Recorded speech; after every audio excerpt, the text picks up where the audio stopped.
Ining Digicast Negros 10. Ang napulo ka mga balita sa Negros Island region ng amon idulong sa inyo. Kagyari ng top story subong adlaw Marso 19. Mga high-powered firearms na recover sa Army sa encounter sa Tuboso. Mga nagbiya sa ila puloyan, nakapauli na.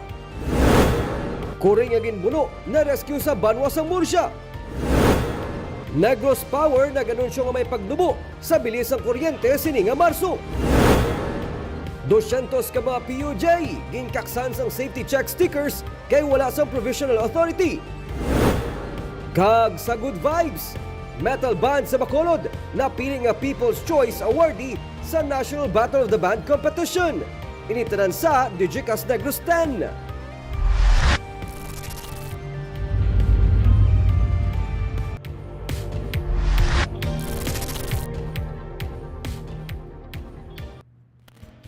Sa number 10, shear line ang magadalasang pag-ulan sa Visayas. Ang hangin amihan ang nag-aapekto karon sa Luzon, samtang ang Visayas ug Mindanao naman ang apektado sa easterly sukon mainit nga hangin halin sa Pacific Ocean. May nagalinya nga mga panganod sa eastern side sa Visayas kag ang Mindanao nga among shear line ukon ang pagtabo sang mainit kag matugnaw nga hangin. Ini man ang magadalasang ulan sa Visayas, ilabi na sa eastern Visayas. Wala sang bagyo ukon LPA pero posible ang pagbubo sang ulan dala sang shear line. Posible sumugod subong adlaw tubtob sa weekend palaabuto ng pag-ulan sa malapad nga porsyon sang Visayas.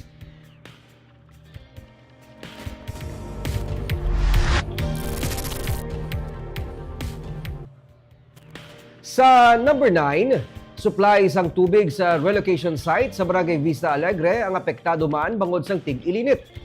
Duwa sa 6 ka mga solar-powered overhead water tank sa Purok Araw 2 sa Barangay Vista Alegre ang halos wala na sang supply sang tubig nga mapalabot sa mga residente bangod sang epekto sang mainit nga panahon.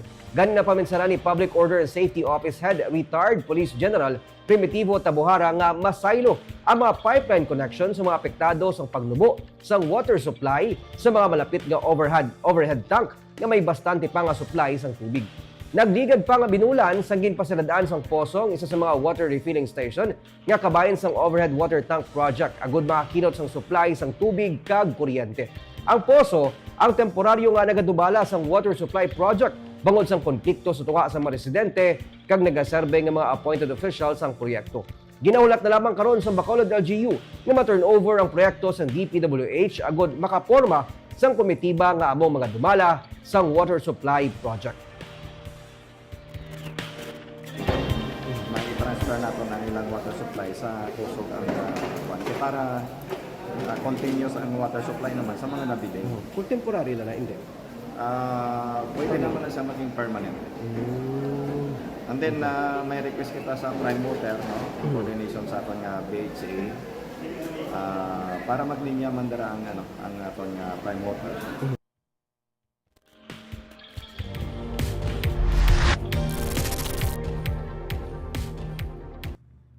Sa number 8, mga ambulant vendors sa Bacolod Public Plaza kag Bacolod City Government Center ang hindi apektado sa natalan ang water fountain rehabilitation project.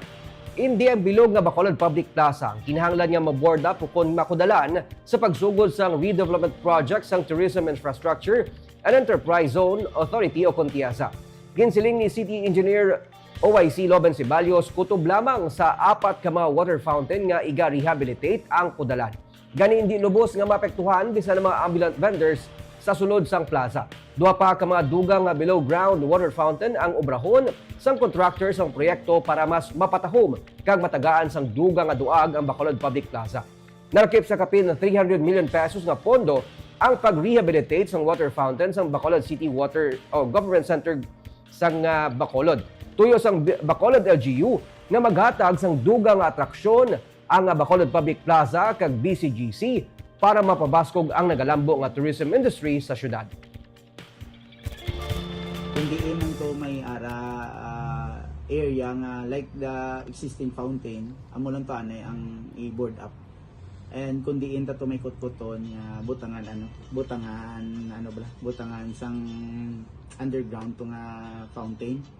So dito lang ta anay para hindi man mahamper ang ibanda nga mga vendors nga ga obra sa plaza.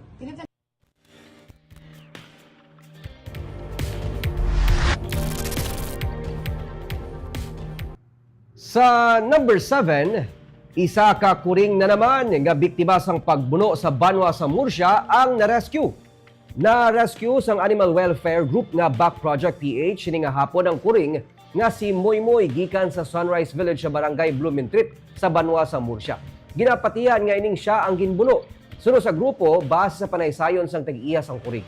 Nakibot na lang siya nga pagpauli ni Moymoy, nagapanago na ini sa idalom sang katre kag may pilas na.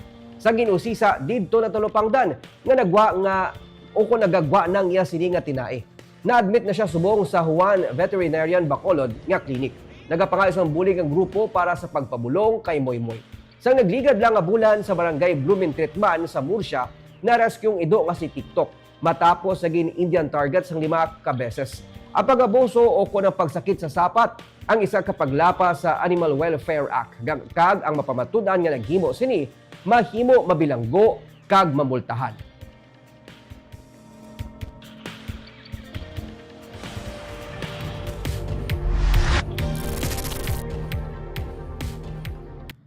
Sa number 6, duha ka lineman sang Noseco ang pilason matapos nga nawad-an sang kontrol ang driver sa ilang mobile bus sa Kabangkalan City. Pilason sanday Ralph Vincent Antipatia, driver sa mobile bus, kag ang iya kaupod nga si Jo Marie Uyos. Doon sa mga lineman sang Negros Occidental Electric Cooperative ug Noseco, matapos nga mawadaan sang kontrol, ang driver kag natumba ang ginasakyan nila nga truck o ng mobile bus sa National Highway sakop sang Purok, Sampaguita sa Barangay Biniquil sa Kabangkalan City kahapon sang hapon. Sa investigasyon sang PNP, nagabiyahe ang salakyan padulong sa Kabangkalan proper halin sa Biniquil. Hinalila nga nadulaan sang kontrol ang driver nga gintunaan sang pagdalagan sang salakyan sa natuo nga bahin sang dalan kag nabungguan ang pader sang isa ka balay. Nabungguan pagid sini ang isa ka poste kag tubular post nga ginapanagian sang isa ka telco company. Giliw naman nga gindala ang mga biktima sa isa ka ospital para sa nagakaigo nga pagbulong.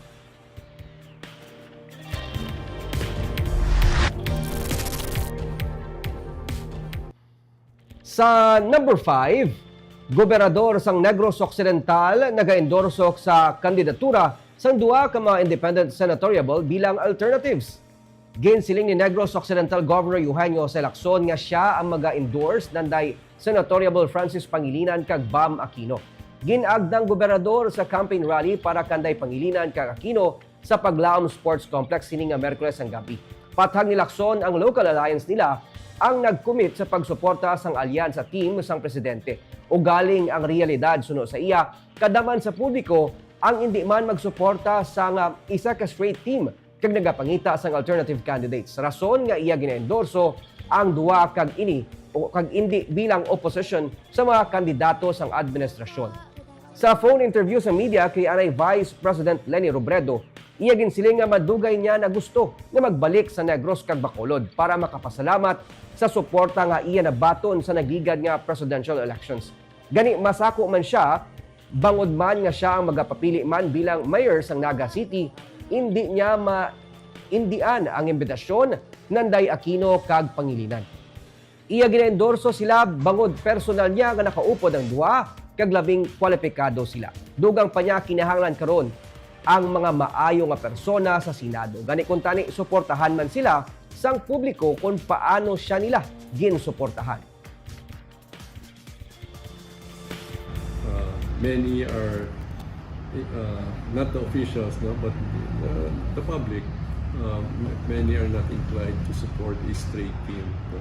And so they're looking for possible alternative candidates. And this is where I will endorse Senator Pangilinan and Senator Aquino, no, as an alternative. Them being a independent candidates, no? And not as a opposition to the present administration. I want to thank them for their support during the 2016 and the 2022 elections. Yung appeal ko siguro kung ano yung suportang binigay nila sa akin during those two national campaigns, ganun din yung ibigay nila kay Kiko and Bam. We need good people in the Senate.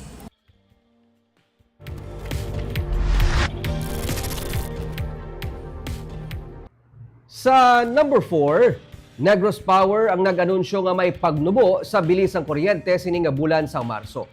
May 67 centimos per kilowatt-hour ang iganubo sa bilis ng kuryente sa residential consumer sining nga bulan sa Marso sa idalom sang Negros Power. Ang average cost mangin 11 pesos kag 47.66 per kilowatt-hour gikan sa 12 pesos kag 14.77 cents per kilowatt-hour sang Pebrero. Ang pagnubo sa bili ang tugas ang nagdubo man nga generation cost kag ginapanubuan nga transmission charges.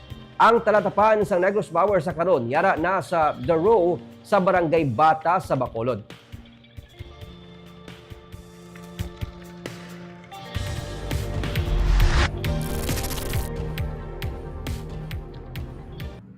Sa number 3, kaso sang typhoid fever sa probinsya ang nagsaka man. Nadugangan man sa isa ka bago nga kaso ang typhoid-related deaths. Sa report ng Provincial Health Office as of March 15, mayara sang 344 cases sang typhoid fever ang na-record.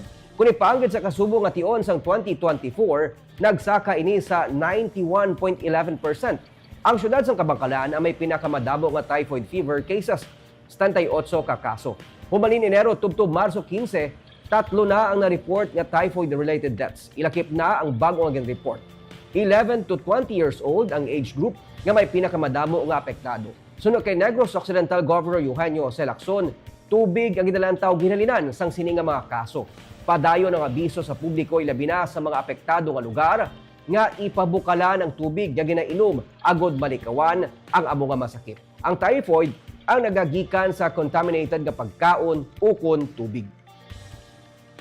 Still water.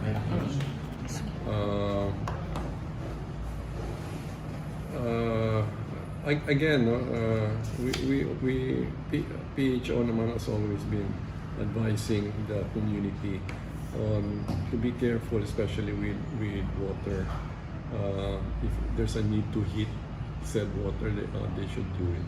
I think there should be an extra effort sa mga community to be extra careful with sources of water.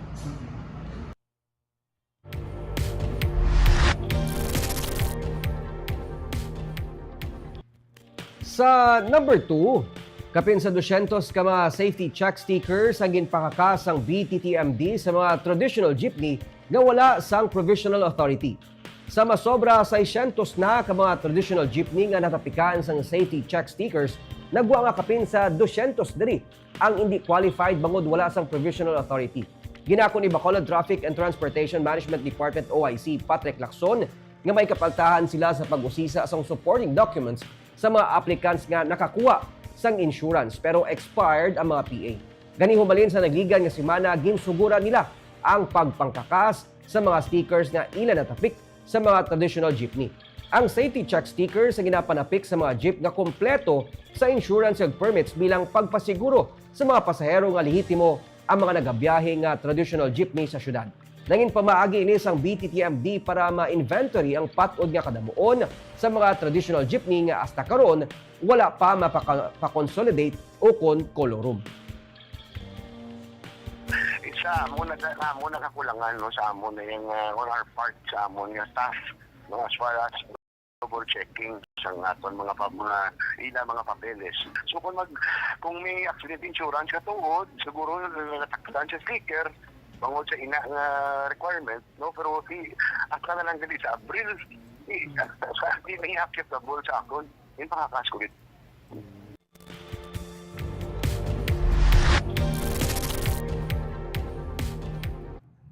Kag sa numero 1 sa mga balita subong adlaw, isa ka high-powered nga armas, isa ka 38mm revolver, mga bala kag mga war materials ang pinalang sa mga ni-recover sa militar sa encounter nga natabo Martes ang aga sa Banwa sang Tuboso. Sunod kay Colonel Erwin Romel Lamzon, ang chief sang 3rd Division Public Affairs Office, nagapati sila nga may 2 ka mga persona ang nagapanag-iya sa mga armas nga ila na recover. Mahimo nga ini sila ang naigo sa pagbayluhanay sa lupok o kon nabuyan nila ang mga armas. As of press time, gina-confirm pa gikan sa 79th Infantry Battalion nga amo ang naengkwentro sa mga remnants sa Northern Negros Front kung may nasamaran man sa bahin sang rebelding NPA. Nagapabilin sa estable nga kondisyon ang 3 ka mga soldado nga nasamaran suno sa militar. palayon pa ang clearing operation. Gani wala pa makapauli ang mga evacuees gikan sa mga kaiping nga lugar. Suno kay Councilor Richard Hawoko, nagsaka sa 412 ang mga persona nga ila gin-evacuate kag depende na sa sitwasyon nga mahimo nga madugangan pa ini. May mga gin-report man nga naghilanat sa evacuees. Nataga na sila sa mga kinahanglanon ang mga evacuees. Nag-release naman sang assistance ang Kapitolyo Provincial sa San Carlos City kag Office of the Vice President. Samtang may paleksyon pa sa Banwa para sa mga evacuees karon nga gabi. Ginsiling man ni Hawoko nga ginalantaw man ang posible nga pag-release ang local AX o con assistance to individuals in crisis situation. Sa piyak ka bahin ang klase sa General Luna Elementary School kag Tabunak Elementary School ang suspended sa gihapon sa buwas Huwebes suno kay Hawoko.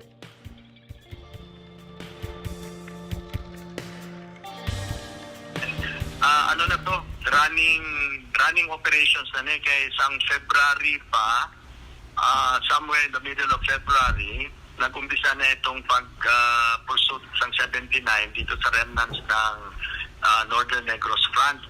And then, nung 5 March, meron talaga silang naging enkwentro doon. So, ito, hinabol-habol nila. So, mga operating troops ng 303 Brigade, kino-corner na ito, and then ining elements ng 79 mao pa ni ang naka-enkwentro sa ilas.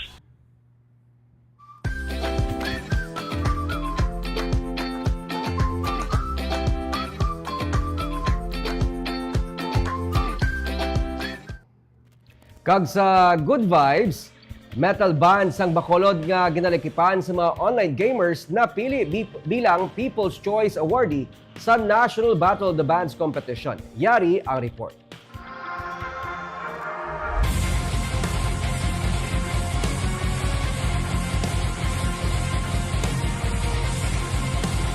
Sila ang grupo nga Eidolon, ang metal band sa Bacolod nga bag-o gid lamang napili bilang Rockista People's Choice sa Red Horse Beer Pambansang Music Laban Grand Finals. Mag-ahod kung pamatian ang metal o kung ang heavy rock, pero musika sa gihapon ini para sa mga artist kag music lovers. Kabahin sang original composition sang Eidolon, ang kanta nga Hyper Focus. Pila lamang sa ilang mga obra nga napatuhoy sa pag-overcome sa mga challenges sa kabuhi na lakip na diri ang depresyon. Ginsiling ni J.M. De Los Reyes nga bokalista sang banda, bugal para sa ila nga mapakilala kag makahatag dungog sa Bacolod sa mga National Battle of the Bands competition. Overwhelming actually, kaya wala mo kami expect na kami i-vote para ma-lift man ang metal community. Para ano man bala nang natasin min nga metal ka bad impression na sa tanan. So gusto lang namon i-prove nga ang metal music is also good for everyone. Istorya ni JM, 2016 sa natukod nila ang grupo. Gikan sila sa nagkalain-lain nga mga banda kag lunsay mahilig sa online games. Ang ngalan pa lang sa ilang nga banda ang kuha halin sa karakter sa online game nga Eidolon. For us, since nga may amo na yung nga naka-recognize ang Bacolod or ang Visayas, I look forward din nga ma-appreciate sang pumuluyo ang metal community, no? Matagan man opportunity or gigs man, like sa mga varieties man bala nga every weekend amo na nga gigs sila. Then may amo na nga talent sa Bacolod, no? Damo actually banda. Kabahin sa banda, Sanday Nico Gabayoyo, kag Eugene Esmeres sa guitar, Jerps Susana sa bass, Rafi Gabuyog sa keyboard, kag drummer nga si Hil Barba. Ang banda makapila naman ka beses nga nangin semi-finalist sa isa sa mga international metal band competition. Pagi sa nalabot nila nga kadalagaan, plano sang banda nga makihimo sang music album sa tuyo nga mas mapasanyog ang metal music hindi lang sa Bacolod kundi sa bilog nga pungsod.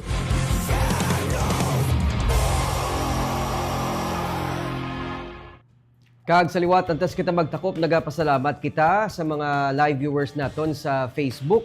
Kay RM Lapore, Benji Borlas, kay John Rubin, mayong hapon si imo Sir Jemima Danuka, mayong gabi from Japan. Mirna Clavel, sang Payaw Binalbagan. Kay Chad Dison, nagapa-shoutout sa mga kaingod balay, nagatutod kuno sang raya nga dahon. Kay Ma'am Jocelyn Roquero, Romel Gallo, Gloria Bantigue, mayong hapon ma'am. Chona Caredo, subong kay Probilino Marginio. Kagamuyad to mga top stories of the day. Tubtubwas, ako si Nico Delfin.